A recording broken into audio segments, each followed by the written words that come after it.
오늘의 주요 뉴스입니다. 오늘 아침 대관령 기온이 영하 0.6도까지 떨어지면서 올가을 첫 얼음과 첫 서리가 관측됐습니다. 서울은 9.6도, 전주 11.6도 등으로 전국 곳곳이 올가을 최저 기온을 보였는데 오늘 낮부터는 날씨가 점차 누그러질 전망입니다. 기후변화 영향으로 지난달에 지구 평균 기온이 16.38도로 역대 9월 가운데 가장 더웠던 것으로 기록됐습니다. 산업화 전에 9월 평균 기온을 1.75도나 웃도는데 국제사회가 약속한 상승폭인 1.5도를 훌쩍 넘어섰습니다. 태풍 고이누가 타이완을 강타하면서 최소 1명이 사망하고 300여 명이 다쳤습니다. 간밤에 고이누의 최대 풍속은 초속 95.2m로 관측돼 역대 최대를 기록했습니다. 일본 원전 오염수 방류로 인한 국산 수산물 소비 위축을 막기 위해 광주에서 안전수산물 직거래 장터가 열렸습니다. 방사능 측정기를 통과한 수산물만을 가져다 놓고 많게는 30%까지 싸게 팔고 있는데 장터는 내일까지 이어집니다. 지난 일주일간 코로나19 신규 확진자 수는 9,400여 명으로 한 주 전보다 3% 감소했습니다. 7주 연속 감소 추세가 이어지고 있지만 감소 폭은 점차 둔화하고 있습니다.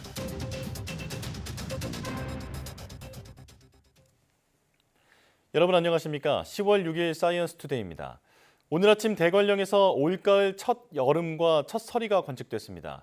기상청은 대관령 기온이 영하 0.6도까지 떨어지며 물이 얼고 서리가 내렸다고 밝혔습니다. 그 밖의 지역도 파주 4.5도, 서울 9.6도, 전주 11.6도, 대구 10.8도 등으로 올가을 최저 기온을 보였습니다. 예년보다 쌀쌀한 날씨는 오늘 낮부터 점차 누그러져 내일부터는 예년 기온을 회복할 전망입니다.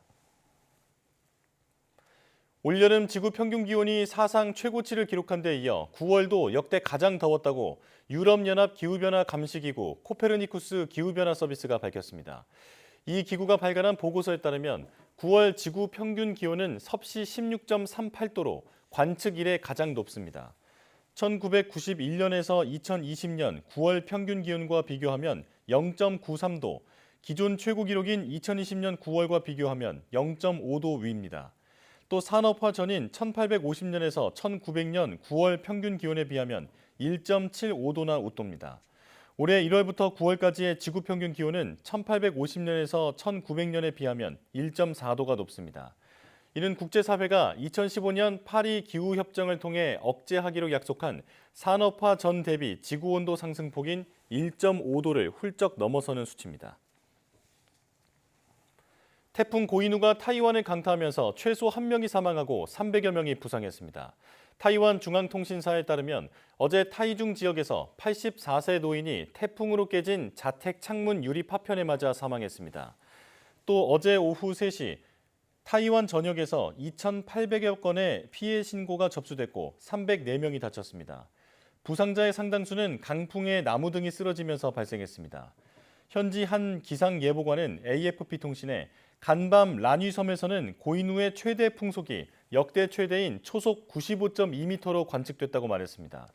앞서 타이완은 지난달 초에는 태풍 하이쿠이로 100여 명이 부상하고 25만 가구가 정전되는 피해를 봤습니다.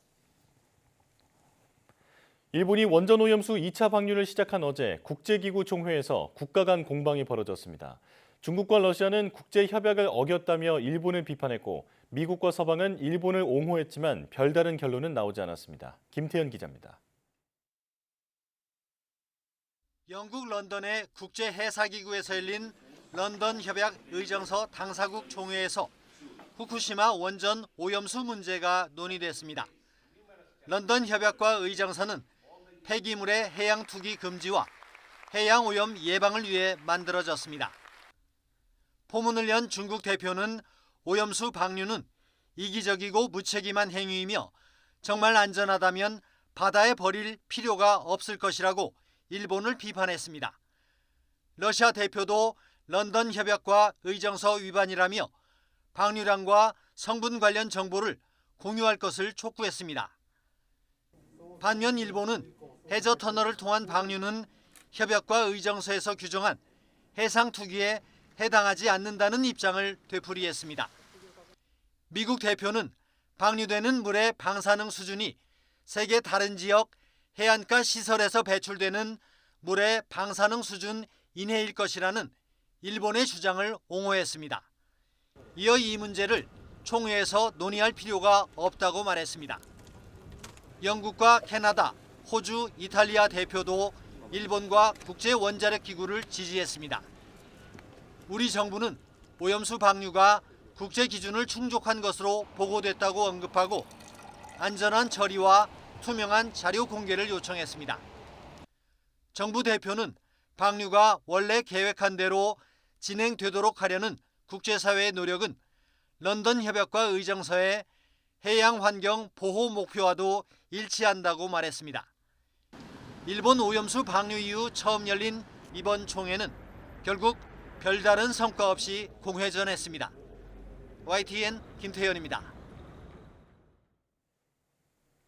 일본 후쿠시마 오염수의 2차 방류가 시작되면서 어민들의 걱정이 이만저만이 아닌데요. 광주 충장 축제장에서는 수산물 소비 위축을 막기 위한 직거래 장터가 열려 전남에서 나는 안전하고 깨끗한 수산물이 판매되고 있습니다. 나현호 기자입니다. 옛 수협 전남본부터가 남도의 수산물 직거래 장터로 탈바꿈했습니다. 화로회와 구이 등 갖가지 맛깔스러운 요리를 맛보려는 발걸음이 이어집니다. 간도 심심하니까 안주로 먹으니까 더 맛있어요. 또 좋은 추억을 만들면서 먹으니까 더 맛있고. 전라도를 대표하는 음식 홍어. 초대형 흑산도 홍어 해체쇼도 펼쳐집니다. 이 홍어회는 일반 깨소금, 기름소금 찍어 먹으면 청정바다 완도에서 나는 다시마와 미역, 김과 전복을 비롯해 영광굴비, 톳까지 없는 게 없습니다. 소포장을 해서 이렇게 팔고 있으니까 많이 사지 않더라도 조금씩 이렇게 사가니까 전혀 마음의 부담감이 없이 사갈 수가 있어서 좋습니다. 광주 추억의 충장축제 행사장 한복판에 수산물 직거래 장터를 만든 건 오로지 어민들을 위해서입니다. 일본이 지난 8월에 이어 또다시 후쿠시마 오염수를 바다에 방류하면서 어민들의 고충이 깊어지고 있기 때문입니다. 얼음에 처해 있는 어민들에게 크나큰 힘과 도움이 된다는 것을 반드시 명심하시고 국민 여러분들께서 우리 도내에 생산되고 있는 수산물 판촉 활동에 앞장서 주시길 간곡히 호소드리는 바입니다. 수협은 직거래 장터에 온 시민들에게 많게는 30%까지 수산물을 싸게 팔고 있습니다. 또 안심하고 사갈 수 있도록 방사능 측정기를 통과한 수산물만을 가져다 놨습니다. 우리 충장 축제를 맞이해가지고 우리 소비자들하고 어업인들이 직접 장터에서 모여서 아주 우수한 우리 수산물을 갖다가 저렴한 가격에 살 수 있는 그런 장을 한번 마련한 겁니다. 남도의 제철 수산물을 값싸게 만나볼 수 있는 직거래 장터는 내일까지 이어집니다. YTN 나인호입니다. 검은색을 띤 식품 이른바 블랙푸드 가운데 대표적인 게 검은콩이죠. 흔히 서리태로 불리는 기존의 검은콩을 개량한 청자 5호가 맛과 효능면에서 주목을 받고 있습니다. 최명신 기자가 보도합니다. 청자 5호는 서리태의 단점을 개선하기 위해 농진청이 개발한 신품종입니다. 재래종보다 병과 쓰러짐에 강하고 꼬투리가 잘 터지지 않아 수확량이 70%가량 많습니다. 특히 꼬투리가 달리는 높이가 높아 기계 수확이 수월한 게 장점입니다. 청자 5호 콩은 재래종 서리태 콩에 비해 도복과 병에 강하고 생산량이 월등히 높아 소비자와 가공업체들에게 값싸게 공급할 수 있습니다. 청자 5호는 비만과 대사증후군 예방에도 탁월한 효과가 있는 것으로 나타났습니다. 실험주에게 6주 동안 먹였더니 체중은 35%, 체지방은 54%, 총 콜레스테롤은 34% 각각 감소했습니다. 또 항산화 항암 효과를 지닌 안토시아닌과 이소플라본 성분이 재래종보다 각각 2.7배와 1.4배 많았습니다. 청자 5호는 당도가 높아 맛도 훌륭합니다. 특히 두유를 만들 때 수분을 제외한 고체 성분인 고영분 함량이 재래종보다 8% 많아 단백질과 식이섬유 등 영양 성분의 보존율이 높습니다. 청자 5호는 당도가 높은 특성이 있고 또한 단백질 함량이 높은데요. 이러한 청자 5호로 만든 서리태 토장은 구수하고 깊은 감칠맛을 나타내는 특성이 있습니다. 이 때문에 두부나 토장, 콩가루 분말 등 다양한 가공식품 분야로 영역을 넓혀가고 있습니다. 앞으로도 가공업체와 협력을 통해서 가공성과 기능성 그리고 생산성이 높은 검정콩 품종을 개발해서 보급할 예정입니다. 청자 5호가 농가 소득 증대는 물론 국민 건강 개선에도 역할을 톡톡히 해내고 있습니다. YTN 최명신입니다. 바람이 선선해지면서 지역마다 개성을 살린 가을 축제가 열리고 있습니다. 우리나라 대표 곡창지대인 전북 김제에서는 지평선 축제가, 정읍에선 대규모 정원에서 구절초꽃 축제가 열리고 있습니다. 김민성 기자의 보도입니다. 흰옷을 차려입은 농악대 무리가 기다랗게 늘어서 제방 위를 걸어갑니다. 오늘 무대는 우리나라 최대의 고대 저수지인 전북 김제 벽골제. 삼국사기에 등장해 무려 1700년 역사를 자랑하는 이곳에서 사람들은 올가을 풍년을 기원합니다. 오는 9일까지 열리는 이번 김제 지평선 축제에는 다양한 문화 공연과 함께 윷놀이와 그네타기 등 여러 민속놀이 체험장도 마련됐습니다. 쫓고 쫓기는 거니까 뭔가 조금 긴장감도 느끼고 재미감도 느끼는데 친구들하고 함께 하니까 뭔가 조금 더 좋고 재밌었어요. 축제 현장 주변에선 갖가지 신품종을 눈으로 볼 수 있는 국제 종자 박람회도 함께 열리고 있습니다. 가장 한국적인 농경 문화를 바탕으로 10,000원 이하의 착하고 맛있는 먹거리, 안심하고 즐길 수 있는 건강한 축제로 준비하였습니다. 많이들 놀러 오셔서 멋진 추억 만들어 가시기 바랍니다.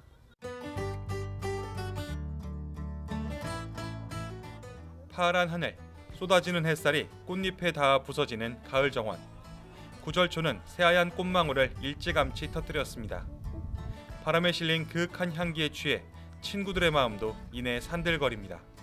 지금 기분들이 들떠가지고요. 공기도 좋고. 네. 지금 다들 그냥 오늘 붕붕 떠가지고 이렇게 걷고 있어요. 풍경이 너무 좋죠. 자연 속에서 이렇게 하얀 꽃도 있고. 옥정호 최상류에 자리한 순백의 화원. 구절초 지방정원에서 열리는 정읍 구절초 꽃축제는 오늘 15일까지 이어집니다. YTN 김민성입니다. 네, 이렇게 가을이 성큼 다가왔는데요. 이번 주말 서울의 나들이 코스로 마포 하늘공원의 정원 박람회 가보시는 건 어떨까요?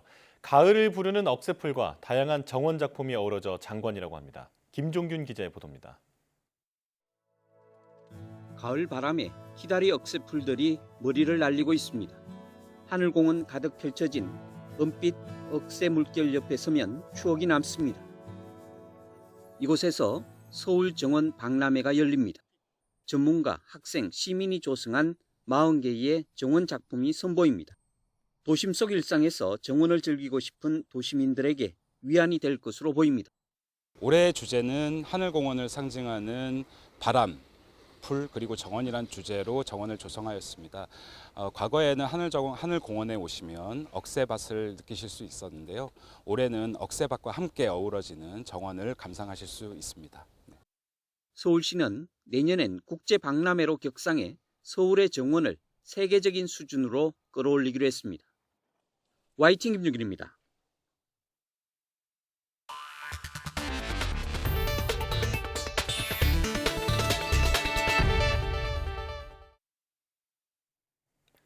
코로나19 확진자가 7주 연속 줄어드는 가운데 감소폭은 둔화하는 것으로 나타났습니다. 질병관리청은 지난 일주일 동안 코로나19 신규 양성자 수는 9,400여 명으로 일주일 새 3% 정도 감소했다고 밝혔습니다. 다만 9월 첫째 주까지만 해도 20%대였던 감소폭이 점차 둔화해서 지난주 한 자릿수로 떨어졌습니다. 확진자 가운데 60세 이상 비율은 39.6%로 4주 연속 증가하고 있지만 이는 코로나19 검사 체계가 유료로 전환되면서 검사비가 지원되는 고령자 위주로 검사가 이루어지기 때문으로 추정됩니다. 고유가와 농산물값 강세로 지난달 소비자 물가가 1년 전에 비해 3.7% 상승했습니다. 2달 연속 3%대의 상승률인데요. 앞으로도 물가 잡기가 쉽지 않아 보입니다. 이승은 기자입니다. 높은 물가에 추석 명절도 간소하게 지냈는데 장바구니는 여전히 가볍습니다. 과일 하나, 우유 한 통 사 먹는데도 고르고 또 고릅니다. 세일하는 날짜만 기다려요. 저만 그러는 게 아니라 다 그래요. 그래서 세일 그거 전단지가 언제 오나 그거 기다린다니까. 지난 6월과 7월 2%대로 둔화했던 소비자 물가 상승률이 2달 연속 3%대를 보였습니다. 지난달 소비자 물가는 1년 전 같은 달에 비해 3.7% 올랐습니다. 지난 4월 이후 5달 만에 가장 높은 상승률입니다. 농산물이 7.2%, 11개월 만에 최고 상승률을 보여 서비스 물가 상승률 둔화를 상쇄했습니다.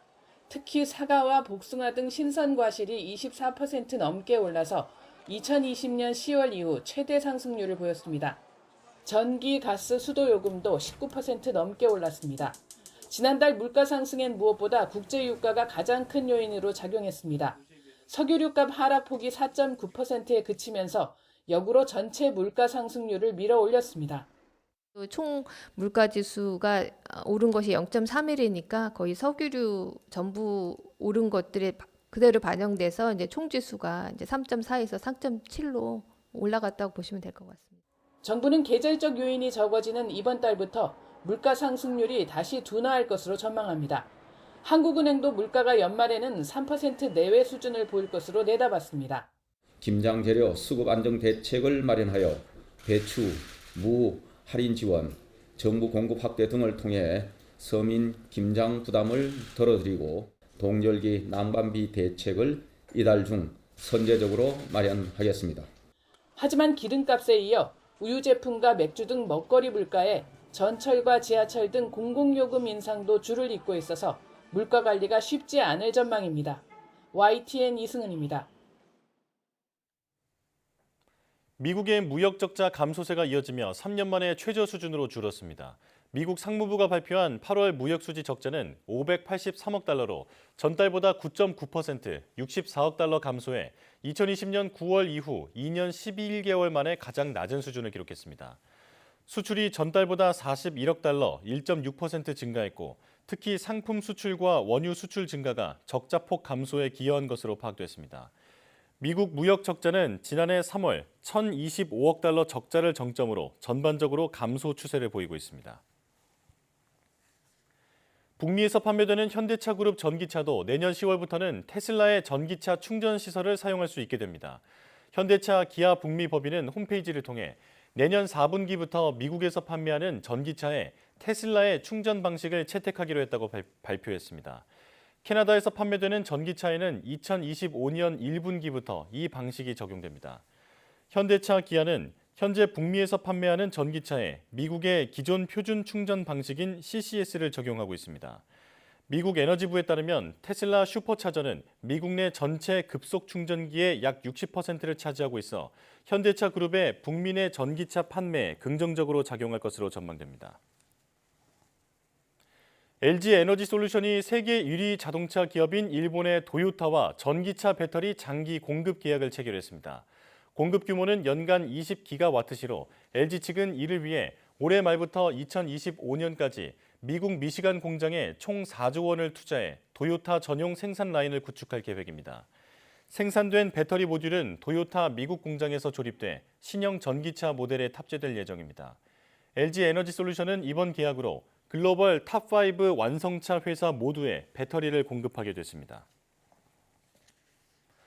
미국에서 총기 사고로 숨진 청소년과 어린이 수가 10년 사이 2배 가까이 늘어난 것으로 나타났습니다. 뉴욕타임스는 미국 소아과 학회에 발표된 연구 결과를 인용해 총기로 사망한 청소년과 어린이 사망자 수가 지난 2011년 1,311명에서 2021년에는 2,590명으로 87% 늘었다고 보도했습니다. 이로써 20대 미만 미국인의 가장 큰 사망 원인이었던 자동차 사고를 제치고 총기 사고가 가장 큰 비중을 차지하게 됐다고 신문은 전했습니다. 미국을 제외하면 총기가 청소년과 어린이 사망 원인 상위로 꼽히는 선진국은 없는 것으로 파악됐습니다. 올해 노벨 문학상 수상자로 노르웨이의 거장 욘 포세가 선정됐습니다. 포세는 소설로 데뷔했지만 극작을 시작한 이후 동시대 최고의 극작가 반열에 올랐는데요. 해마다 꾸준히 노벨 문학상 후보로 거론되어 왔습니다. 보도에 이상순 기자입니다. 이제 아이는 세상으로 나와야 한다. 다른 모든 사람과 분리되어 혼자가 될 것이며 언제나 혼자일 것이다. 소설 아침 그리고 저녁의 노르웨이 작가 용 포세의 이름이 스웨덴 할리몬에서 호명됐습니다. The Nobel Prize in Literature for 2023 is awarded to the Norwegian author Jon Fosse for his innovative plays and prose which give voice to the unsayable. 포세는 1983년 장편 소설 레드 블랙으로 데뷔한 후 1990년 중반부터는 누군가 온다 등을 집필한 희곡 작가로 세계적인 명성을 얻었습니다. 그의 희곡은 보편적인 삶의 모습들을 단순하고 간결한 언어로 다룬다는 평을 받고 있습니다. I would say that it has to do with that he focuses on human insecurity and anxiety, the basic choices you make in life. Very elementary stuff. 포세는 모국인 노르웨이보다 해외에서 더 명성이 높은 작가로 노벨상 시즌마다 후보로 거론됐습니다. Ja, jeg står her og kjenner meg vel kanskje litt matt, men selvsagt også veldig glad for den store ære, for å si det sånn. Jeg har jo vært inne i diskusjonene om Nobelprisen i 10 år, tror jeg nå. 포세는 노르웨이 작가로는 4번째 노벨 문학상 수상자입니다. 올해도 무라카미 하루키의 수상을 기대했던 일본은 포세의 작품들을 긴급히 진열했습니다. 10冊ないぐらいだと思うんですね。7アイテムありますけど、合計しても10冊ないぐらいですね。はい。 문학상에 이어 다음엔 평화상과 경제학상이 차례로 발표될 예정입니다. 노벨상 시상식은 알프레드 노벨의 기일인 12월 10일이 낀 노벨 주간에 스웨덴 스톡홀름에서 열리고 평화상은 노르웨이 오슬로에서 수여됩니다. YTN 이상수입니다.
선선한 가을 날씨 만끽하러 주말 나들이 계획 세우시는 분들 많을 텐데요. 앞서 보신 것처럼 서울 마포 하늘공원 정원 박람회가 오늘 개막했습니다.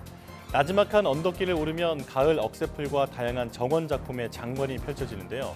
다음 달 15일까지 여유 있게 열리니까 한 번쯤 방문해 보시면 좋을 것 같고요.